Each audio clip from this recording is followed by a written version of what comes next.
This is a screencast of my DJ MaxMD sampler keyboard. It was created by Mark Edelstein, and it was created as part of a class project in EP 341, which is the MaxMSP class at Berklee College of Music. The professor is Dr. Richard Bollinger. The class was taken in the fall of 2010, and this particular project was part of actually 3 similar MaxMSP applications that are built upon this same model of a keyboard and samples and the like, each of which has different features. So I'm going to demonstrate how this works, and then I'll take it from there. And you can see that as you push using the mouse, the keyboard on the screen, sounds are produced. And these are samples that was simply recorded and then preloaded into the SF Play MSP object for this particular application. You also see this menu bar, and you can change the sounds. So for example, we were just listening to some piano chords, but now we're going to switch to something that's tended to sound a little more like a trombone.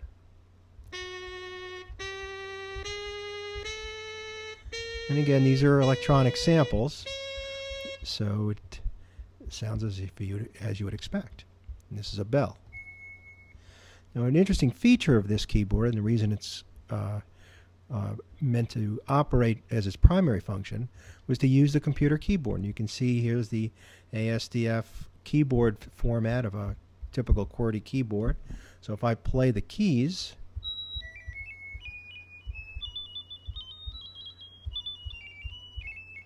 you can see how the keyboard works.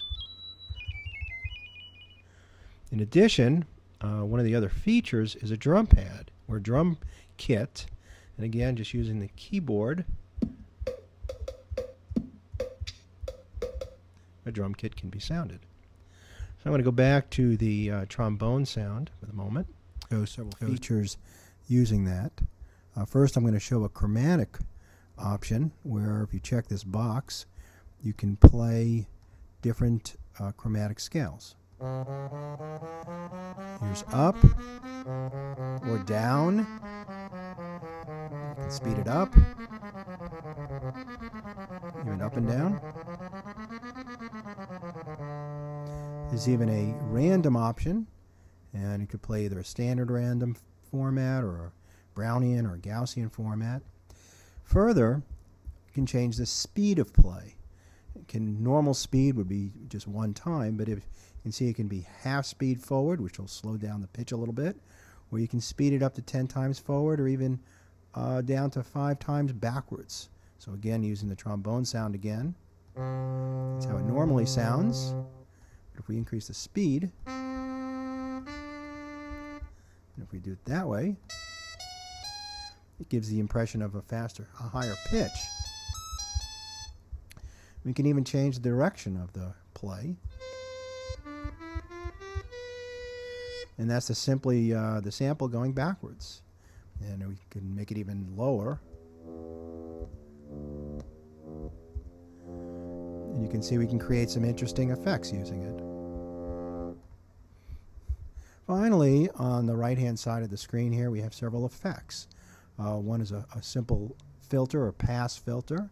So we have several options here, low pass, high pass, etc. We have also a reverb function, which we turn on this way, and then we can use, for example, room size and perhaps increase the width function of it. So if we play that trombone again, you can get a sense of the reverb now being added to that particular sound. And finally, we even have a delay feature. So if we go ahead and bring this out here, we can even get an echo. You can get a sense of that. So this is intended to be a number of different options to play the keyboard. Now, I've also built into this the ability to use a WiiRemote and the Nunchuk option.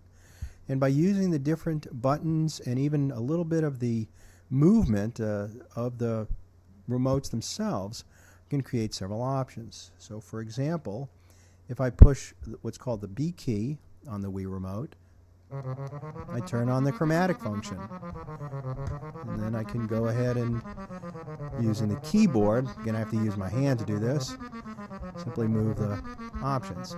But again, the Wii remote permits on and off. And the random play is done with the A key. Using the keys for the keyboard, I can move up and down the keyboard. So for example, plus and minus on the Wii remote,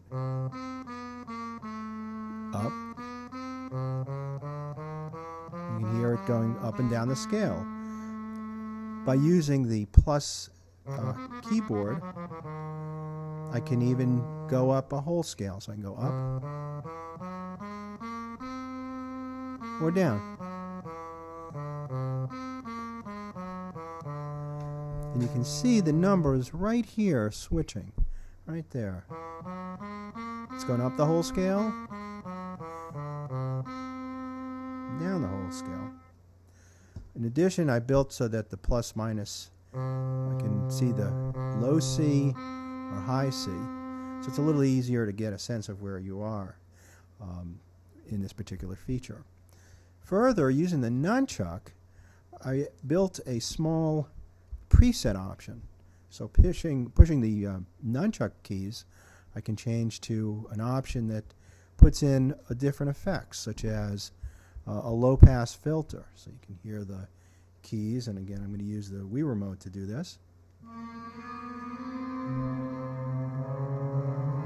can see how I've built that in. I'm going to change the setting again, and now we have more of a resonant sound.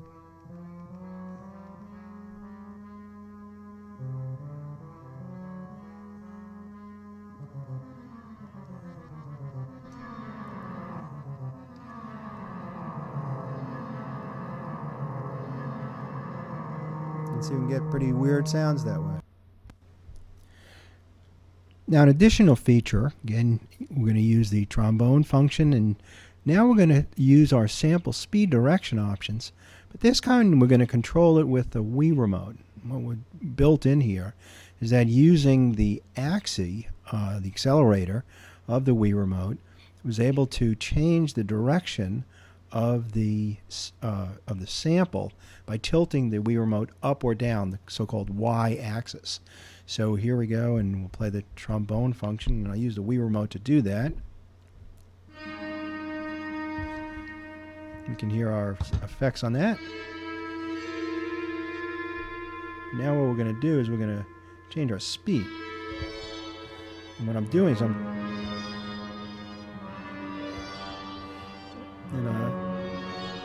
what I'm doing is I'm tilting the Wii remote up and down. So by using the accelerator function, I'm able to create yet another effect. So by taking advantage of the Wii remotes, the Nunchuk, as well as the MaxMSP sample or application that we created here, plus the samples that were built in, we can create quite an interesting array of sounds that can be an interesting electronic toy or even an entertainment feature.